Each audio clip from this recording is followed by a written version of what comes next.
Respect एक इंसान की लाइफ का वो जरूरी हिस्सा जिसके बिना शायद इस दुनिया में जीना बड़ा मुश्किल है। इस दुनिया में कुछ लोग तो ऐसे होते हैं जो इसे पाने के लिए जीने मरने को तैयार हो जाते हैं, और कुछ ऐसे भी होते हैं जिन्हें कोई अंदाजा नहीं होता कि अपनी वैल्यू और अपनी रिस्पेक्ट कैसे बढ़ानी है। आज हम आपको डार्क साइकोलॉजी की ऐसी 5 ट्रिक्स बताएंगे जिन्हें यूज करके आप अपनी वैल्यू और अपनी रिस्पेक्ट बढ़ा सकते हैं। आप ये ट्रिक यूज करके देखो, लोग आपकी इज्जत करने पे मजबूर हो जाएंगे। Trick number 1, stop saying sorry. कुछ लोगों को शायद ये रूट लगे और हो सकता है कि ये उनकी पर्सनैलिटी के खिलाफ भी हो, लेकिन बात बात पे सॉरी कह के हम अपनी वैल्यू और अपनी रिस्पेक्ट की धज्जियां खुद उड़ाते हैं। अक्सर हम डिबेट और फाइट से बचने के लिए सामने वाले से माफी मांग लेते हैं और हमें लगता है कि ये एक बड़ी स्मार्ट मूव है। अपनी एनर्जी और टाइम बचाने के लिए ये ट्रिक बहुत कमाल की है, पर इसे अपनी हैबिट बना लेना आपकी रिस्पेक्ट का सबसे बड़ा दुश्मन है। अगर किसी पॉइंट पर सामने वाले इंसान से आपकी सोच मैच नहीं होती तो इसका ये मतलब बिल्कुल नहीं है कि आप सॉरी कह के वहां से निकल जाओ। अगर आपको लगता है कि आप बिल्कुल ठीक हो तो आर्ग्यू करना भी ठीक है और फिर अपने आप को राइट प्रूफ करके भी दिखाओ कि आप सच्चे हो। पर अगर आपकी गलती है तो सॉरी कहना भी जायज है। ये ट्रिक आपकी पर्सनैलिटी को स्ट्रॉन्ग बनाती है और सामने वाला आपको वैल्यू देने पे मजबूर हो जाता है। Number 2, don't allow someone to cut you off. अब इशू वाली बात जो है वो ये है कि अक्सर लोग ये मानते हैं कि जब कोई आपकी बात को काटता है तो चुप हो जाना और सामने वाले की बात को सुनना ये बिल्कुल ठीक है, पर ऐसा करना ये इंडिकेट करता है कि आपकी बात की कोई वैल्यू नहीं है और उनकी बात को आप पहले ही वैल्यू दे चुके हो। ऐसा करना भी आपकी रिस्पेक्ट के लिए खतरा है। हम ये बिल्कुल नहीं कहते कि आप किसी की बातों को ओवरलैप करते रहो, पर जब आप कोई बात शुरू करो तो अपनी बात को किसी हाई पॉइंट पर खत्म करो। ऐसा करना ये इंडिकेट करता है कि आपकी बात की वैल्यू सामने वाले की बात से ज्यादा है। तो अगली बार जब भी किसी ग्रुप में बात करो तो अपनी बात मुकम्मल करके रखो। Number 3, don't react impulsively.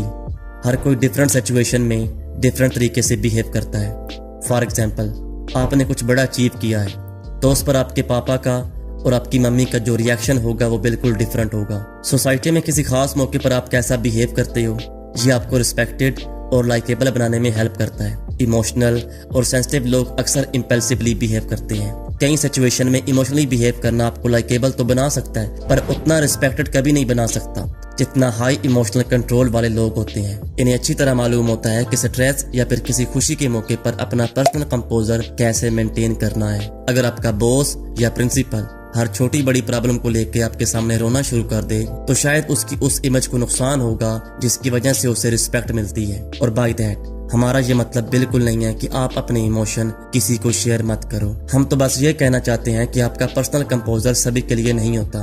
बस आपको इतना जरूर पता हो कि आपका कौन सा रिएक्शन किस सिचुएशन के लिए सूटेबल है। Number 4, don't fake it. एक बहुत बड़ा मशहूर कोट है, fake it till you make it. पर रियलिटी में ऐसा करना आपको एक लो वैल्यू पर्सनैलिटी बना देता है।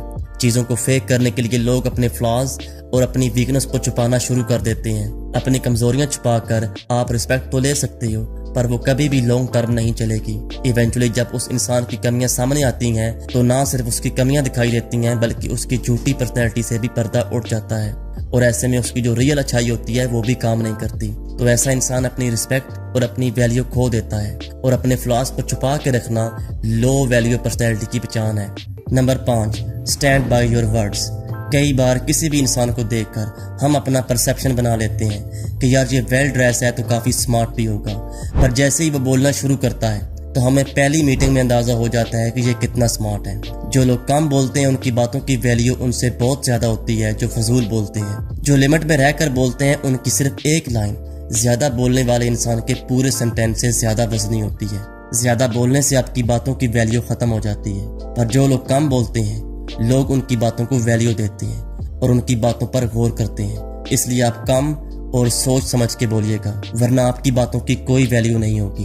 अगर आपको ये वीडियो पसंद आई हो तो वैल्यू बढ़ाने वाली कोई एक ट्रिक हमारे साथ भी शेयर करें।